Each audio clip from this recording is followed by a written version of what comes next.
this is Katie. In today's video, I'm gonna do like a little story time video and essentially tell you guys why I was homeless. That's probably why a lot of you even found my channel, because I did a video on sleeping in my car. So I just figured it was time to tell you guys why I was actually homeless and why I was sleeping in my car. I know I kind of touched on it or just kind of said, oh, well, I didn't have a place to stay, but I wanted to explain to you guys the whole entire story and let you guys know what really happened. So this part of the story I've told like a million times in the past few weeks. About 3.5, 4 years ago, I thought I wanted to move to LA, so I stayed in LA for a few weeks and then randomly decided that I wanted to move to Portland. So I drove up to Portland, I ran out of money halfway through. I found money, luckily, and was able to get to Portland, but I didn't have a place to stay. I didn't know where I was going. A car just parked right next to me.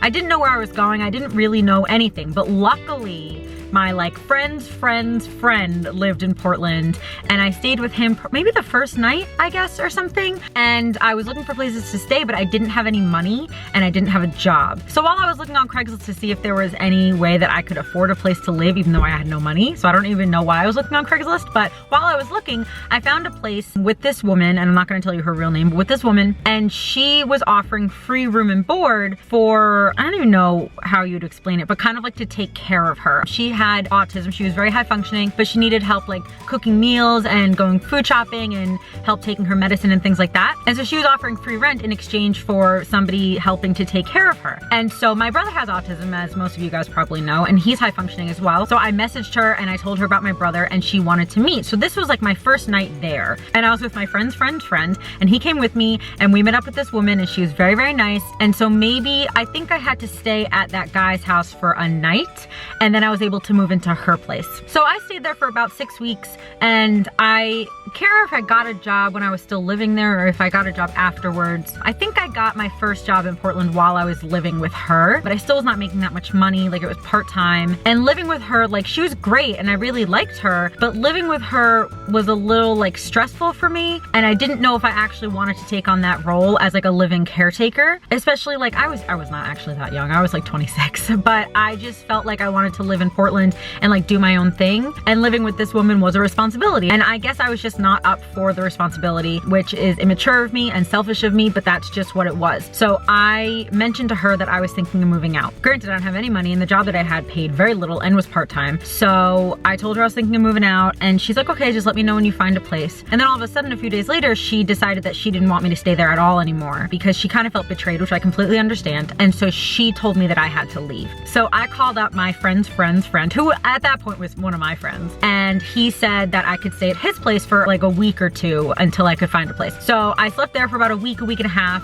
and then I started kind of dating somebody, like kind of dating him. And he knew the situation. He's like, Katie, you can just sleep on my couch for a little while, don't worry about it. And I like, I know it sounds crazy, but I guess that I trusted him. So I left my friend's house after about a week and a half, and I started staying with the guy that I was kind of dating. And after about a week, this story is ridiculous, oh my gosh. So after about a week on his couch, yes, I stayed on his couch. After about a week on his couch, I got back together with an ex that I was dating who was living in Florida.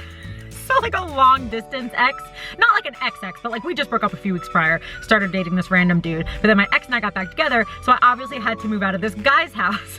So then I was like, crap, I don't have anywhere to go. I just have nowhere to go. I have no other friends. I have nothing. But by this point, like within these 2 or 3 weeks that I was out, I got another job. I actually maybe got both of my jobs. I got a full-time job as like a receptionist and then a part-time job as another receptionist, but just for like 1 day a week. So I was working a lot, but I still wasn't making that much money. So I definitely did not have enough money for rent, and I did not have any more friends to like stay at their places. So I was like, well, I guess I have to go sleep in my car. And so I had the same car, the same little Yaris, and I slept in a Whole Foods parking lot. It was a small parking lot. I don't even know why I picked that one, but it was like not on a super main road in Portland. Usually when I sleep over in a parking lot, I try to find something that is 24 hours. So if I need to go into the establishment and go to the bathroom or brush my teeth or buy a bottle of water or something like that, I can. But I don't know if if I couldn't find one or what it was, but I picked this Whole Foods, which had nothing that was open 24 hours and nothing near it that was open 24 hours. I think there was a grocery store a few miles away that opened at like 6 a.m. So I was able to like wake up and get ready. I mean, I got ready mostly in the car, but if I needed to use the bathroom or if I wanted to brush my teeth in front of a mirror and a sink, I was able to go to this grocery store. I don't remember the name of it, grocery store a few miles away. But anyway, so I lived in my car for only like 10 or 11 days.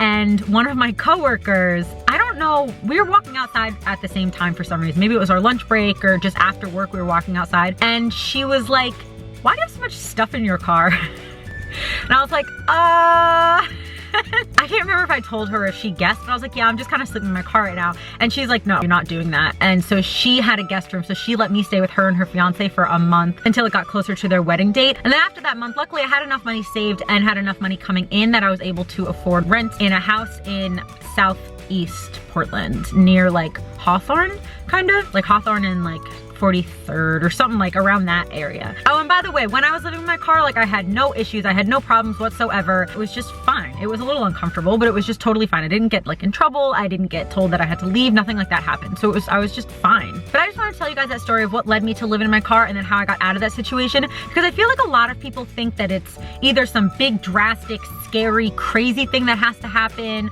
or that you're lazy, or that you're stupid, or things like that. Like, no, I was working. I had money. I just didn't have enough money to live in an apartment or a house, and I had my car, so I just slept in my car. So I just don't love like the stigma of people who live or sleep in their car. It's kind of like the whole stigma with all homeless people, but I don't necessarily want to get into this social issue right now. But at least for living and sleeping in your car, like if that's what you want to do, then just do it. It's not for people who are lazy and don't want to work. It's not for people who are like fighting the system and don't want to get an apartment.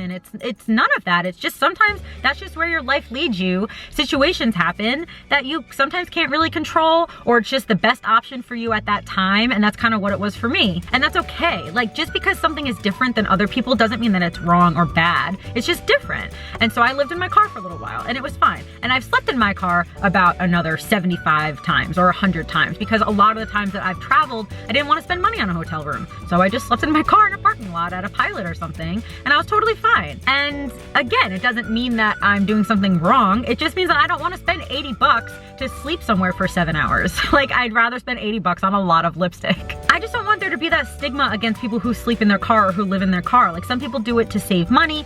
Some people do it because they move around a lot and they don't really see a reason to get an apartment if they're just moving in 6 weeks. There's tons of reasons that people do it, but that doesn't mean that we should judge them or that they're any worse or better than us. They're just doing something differently. And that's all it is. So I just had a little bit of a different life when I lived in Portland and it was memorable to say the least, but I loved it. I actually loved living in Portland. There are a lot of cool restaurants and cool people and cool bookstores. Powell's bookstore, oh my gosh, guys, Powell's is one of like the coolest places I've ever been in. So I guess that's it for this video. I hope I explained it well. I don't know if I did. I'm in a little bit of like a weird mood today, but since I'm recording videos 5 times a week, you guys are gonna see me in my like super hyper crazy moods and in my like little bit of more of like a downer mood like I'm in right now. So I don't know, sorry if I seem like super down. I kind of can't tell until I edit this video, but I hope that I don't seem that bad. I don't feel like horrible or anything. I just feel like I'm in like a weird mood. I think it probably is just because I haven't eaten that much today, so I'm a little spacey. Sorry if that's like super noticeable. I know I'm not really looking at the camera that much, so I don't know. Sorry. So if you like this video, please give it a thumbs up and let me know in the comments any other storytime videos you want me to do. And subscribe if you're not already. I'm putting out videos Monday through Friday for the rest of the year.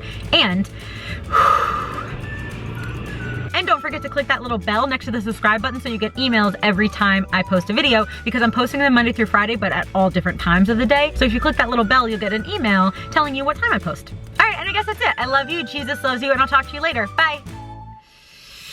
Pew!